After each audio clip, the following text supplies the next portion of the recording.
L'invité du jour, il s'agit de cette fierté nationale, Dr Omar Keïta, recteur de l'université de Kankan. Monsieur le recteur, bonjour. Bonjour. Ouais, de Zérékoré, voilà, de Zérékoré. Merci, Ah oui, il merci. ne faut pas le comparer à... Non, non, non. De tous les recteurs en République de Guinée, Ouais. je vous jure, de tous les recteurs en République de Guinée, celui qui ne mérite pas son poste, c'est celui qui est à Kankan. Non, vous n'allez pas vouloir... Attendez. Celui qui ne mérite pas son poste de recteur, c'est celui qui est à l'université de Kankan. C'est mon université, c'est l'université qui m'a formé. Je lance le défi, appelez-le maintenant en direct là, Oui. pour le faire intervenir. Babila. Vous vous rendrez compte, n'est-ce pas, de ses carences, de ses limites notoires. Un recteur devant une délégation officielle, je le dis. Oui, on va partir. On est avec notre activité. C'est le fait de l'avoir comparé à... Il dit blague à part, hein, le recteur, en recevant une délégation, il dit blague à part, nous sommes très très contents. Non, en fait, il faut une évaluation de ces directeurs et recteurs d'institutions d'enseignement supérieur. L'université de Kankan ne mérite pas ça, sincèrement parlant. Ceux qui sont rectorats aujourd'hui, on doit les évaluer. Cette grande institution d'enseignement supérieur ne mérite pas Mais une quand même, telle administration médiocre. Je connais quand même un homme là-bas, Otem Somparé, docteur Otem Somparé. Il n'y est plus. C'est un génie. Attention, il n'y Lui, est c'était plus. un génie. Docteur Somparé n'y est plus. Voilà, je l'ai côtoyé. On l'a enlevé, attention, Ouais. il n'y est plus. Ah, Il est remonté malheureusement. ici à Conakry. Malheureusement. On a fait de lui conseiller au département quelque part là-bas. Il n'y est plus. Voilà un cadre- C'est un docteur. un cadre brillant. Il y a Ouais. des docteurs en carton même ici dans ce pays-là. On ne Voilà, le dit pas. Voilà. Nous avons le recteur de l'université de Zérékoré ici. C'était un lapsus lingué, voilà comme on dit. Hein. C'est un lapsus lingué. C'était ça. Justement, voilà. Monsieur le recteur, bonjour. Oui, bonjour Monsieur Djibani, bonjour à tous. Voilà, justement, merci d'être avec nous dans cette émission. D'abord, félicitations Merci. pour cette consécration. Allez-y, Babila, pour Voilà. la première question. Merci d'être venu, docteur. Nous avons appris cette nouvelle qui est tombée le vendredi soir. Le CAMES qui a fait ce classement des chercheurs guinéens qui sont passés en grade supérieur. Il y en a des docteurs qui sont passés au grade d'assistant, de maître assistant. Et vous avez été agrégé maître de conférence. Et dans un domaine aussi spécifique et une première pour notre pays, dites-nous quel est ce mécanisme qui a abouti justement à ce résultat. D'abord, comment est-ce que vous vous sentez? Comment vous accueillez cette nouvelle? Oui, j'accueille la nouvelle avec beaucoup de satisfaction dans la mesure où c'est un gap important qui vient d'être comblé pour notre système de l'enseignement supérieur et de la recherche scientifique et de l'innovation. Alors, pour rappel, le CAMES, c'est le Conseil africain et malgache pour l'enseignement supérieur, une instance qui a vocation d'évaluer les anciens chercheurs pour leur avancement aux différents grades académiques et de recherche. L'instance a été mise en place depuis 1972 et contrairement à beaucoup d'autres domaines comme la médecine où il y a eu beaucoup d'avancées, le domaine des sciences et de l'ingénieur avait accusé beaucoup de retard car jusqu'à la date, jusqu'au vendredi soir, il n'y avait pas eu un professeur de rang magistral dans ce domaine.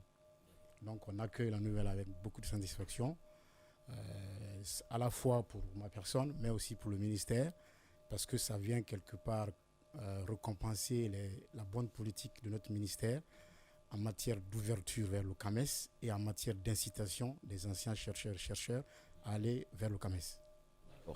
Allez-y. De Babila, quel est le processus finalement qui mène vers le fait de devenir maître conférencier? Alors, comme vous le savez, en termes d'évolution, en termes de gestion de carrière des anciens chercheurs, il y a différents grades. On commence par assistant, maître de conférence et professeur titulaire. Et donc, à chaque année, je vous rappelle qu'en Guinée, il y avait une voie interne qui permettait aux anciens chercheurs d'avoir ces grades-là. Mais il y a quelques années, le ministère a fermé cette voie interne et a demandé à tous les anciens chercheurs d'aller vers le CAMES. Donc à l'heure actuelle, c'est seulement la première étape, c'est-à-dire la phase assistant, qui est faite en Guinée, et le reste, maître assistant, maître de conférence et professeur titulaire, sont faits par le CAMES. Donc à chaque année, les anciens chercheurs soumettent leur dossier et le comité consultatif interafricain qu'on appelle CCI du CAMES évalue et publie les résultats. L'autre question, Djiba Milimono, parce que nous savons il y a des docteurs ici qui n'ont même pas réussi à faire homologuer leur titre de docteur. Il y en a même qui ont été rétrogradés, en fait, qui se font appeler docteurs maîtres de conférences, alors que si ils sont évalués par le CAMES, ils se retrouvent maîtres assistants. D'accord? S'il y en a naturellement d'autres, des docteurs aussi maîtres assistants, si après l'évaluation du CAMES, ils se retrouvent assistants. Donc, il y a tous ces docteurs-là qui sont dans ce pays. Vous êtes d'ailleurs le seul à pouvoir homologuer votre titre de docteur, maître de conférence avec, dans ce domaine des sciences et techniques de l'ingénieur. D'accord? Cette particularité est partie d'où? Oui. Mais en fait, comme vous le savez, il y a deux voies. Soit on commence dès le départ avec le CAMES, donc on est maître assistant, maître de conférence et professeur titulaire. Ou alors, comme je le disais, il y avait une voie interne qui permettait d'avoir ces grades-là. Donc si quelqu'un a un grade comme ça et qui souhaite homologuer, il postule au CAMES.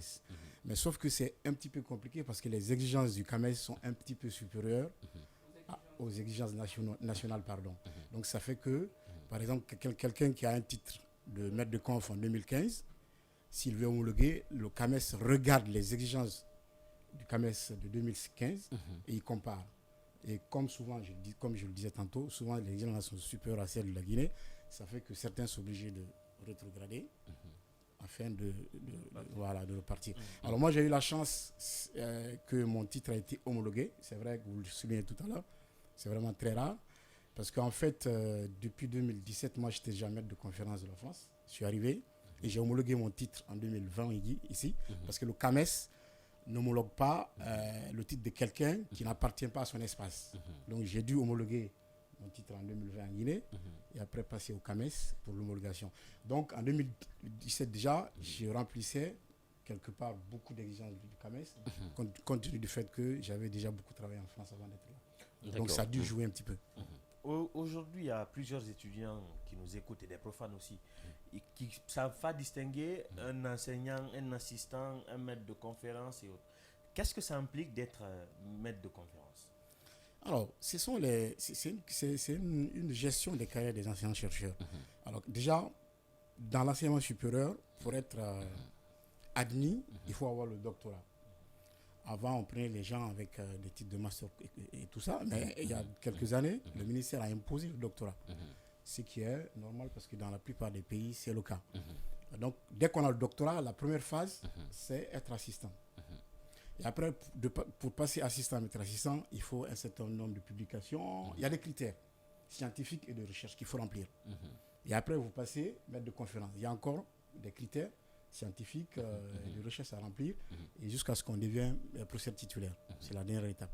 Donc ça dépend des publications scientifiques, les participations aux conférences internationales, les charges pédagogiques en termes d'enseignement. Donc il y a beaucoup de critères pédagogiques et de recherche à remplir pour pouvoir avancer en grade. Vous l'avez dit tout de suite, la dernière étape, c'est de devenir professeur titulaire. Justement, je pense que c'est votre objectif désormais. Comment vous comptez également y arriver pour atteindre cet objectif? Déjà, dès le vendredi soir, je me suis mis déjà dans cette posture parce que je connais à peu près ce qu'il faut pour passer professeur titulaire. Ça va encore dépendre de quelques publications scientifiques, peut-être écrire quelques chapitres des ouvrages, encore participer aux colloques internationaux et ainsi de suite. Donc il y a beaucoup de travail à faire, on sait déjà et je me prépare. Les études avancées, c'est assez de mois. Est-ce qu'aujourd'hui c'est le département qui vous prend en charge ou bien c'est vous-même qui soutenez ces recherches et tout ça? Évidemment ce process. Alors la recherche, dans chaque institution nationale supérieure, il y a des programmes de recherche qui sont intégrés. Voilà. Bien entendu, ça dépend des financements à obtenir. Et voilà. Et donc, ça fait partie du quotidien des anciens chercheurs. Donc, à chaque projet de publication, à chaque projet de recherche, derrière, il y a des publications scientifiques à faire. Voilà. Donc, c'est une politique. Récemment aussi, vous avez peut-être remarqué au ministère, il y a eu la définition de la politique de la recherche. Donc ça fait partie de la vie des institutions d'enseignement supérieur. Alors, docteur, l'autre question que j'ai pour vous, on le dit, hein, c'est une première. Le cas que vous vivez aujourd'hui, maître conférencier du CAMES en sciences et techniques de l'ingénierie, j'ai envie de savoir quelles sont les implications d'un tel titre pour notre pays. Alors, déjà, le titre de maître de conférence, c'est un titre qu'il faut pour tenir des cours magistraux. En principe, quand quelqu'un n'est pas maître de conférence, il ne peut pas tenir des cours magistraux. Et deuxièmement, pour piloter un projet de recherche, il faut être maître de conférence minimum ou alors professeur titulaire. Donc, dans la vie des institutions, ça a beaucoup d'implications parce que ça nous permet d'encadrer beaucoup d'étudiants, de piloter, de mener à bien beaucoup de projets de recherche et puis aussi de participer à beaucoup plus de projets à l'échelle internationale. Justement, aujourd'hui, vous arrivez, vous-même, vous l'avez dit, c'était jamais arrivé. En sciences et techniques de l'ingénierie, c'était jamais arrivé. La pression est importante. Est-ce que c'est vrai que vous avez la volonté, vous, de se former, de rechercher et tout?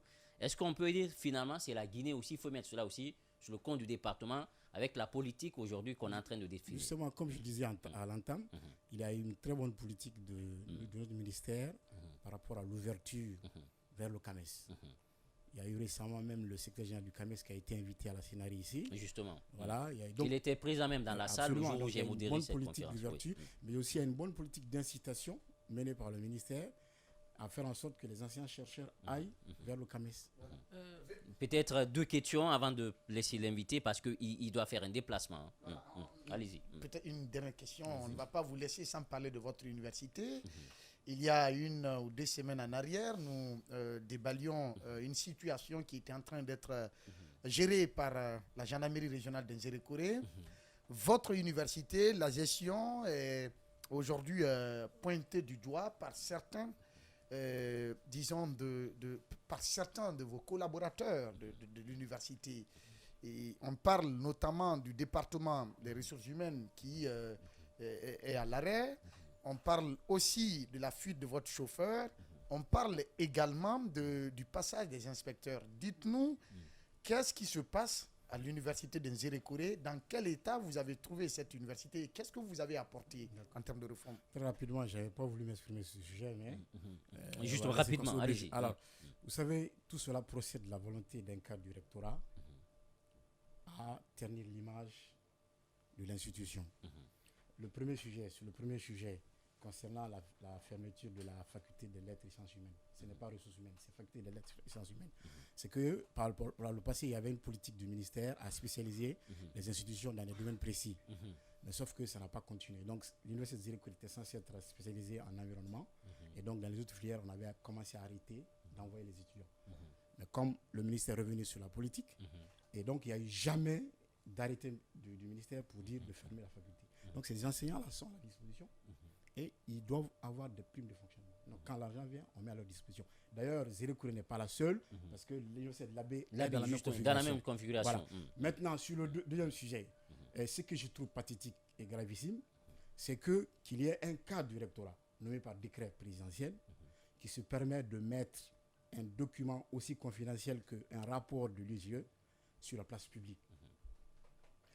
Parce que tout ce qu'on apporte à croire que nos soupçons sont orientés vers quelqu'un du rectorat. Parce que quand la mission venait, j'étais en déplacement, la mission d'inspection a travaillé et ils ont fini de faire le rapport et le cadre en question était le seul. Les 2 autres adjoints étaient en déplacement et donc ils sont venus vers lui, il a profité, il a extrait des copies et il est allé voir le DAF pour dire bon, moi je vois des choses qui ne vont pas, je suis journaliste, je peux mettre à la disposition des médias.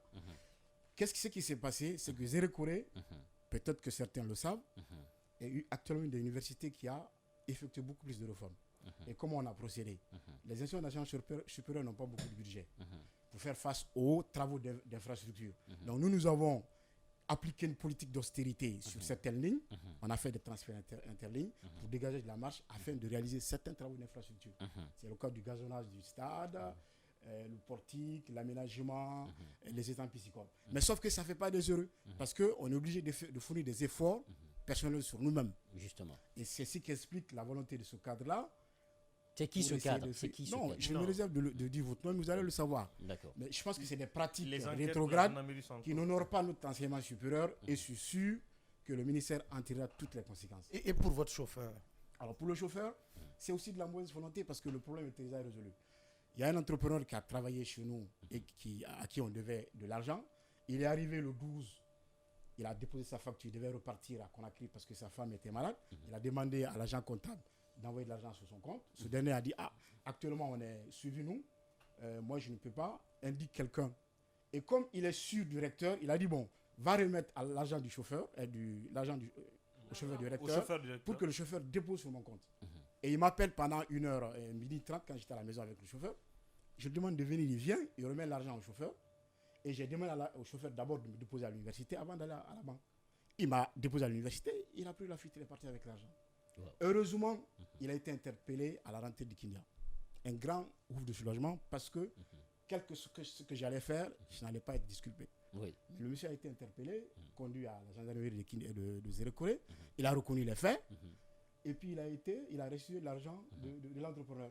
Maintenant, après quelques temps, on s'étonne qu'un cadre, parce que c'est, à mon avis, les mêmes personnes, qui partent mettre ces informations sur la place publique afin de peut-être salir le recteur ou alors ses collaborateurs pour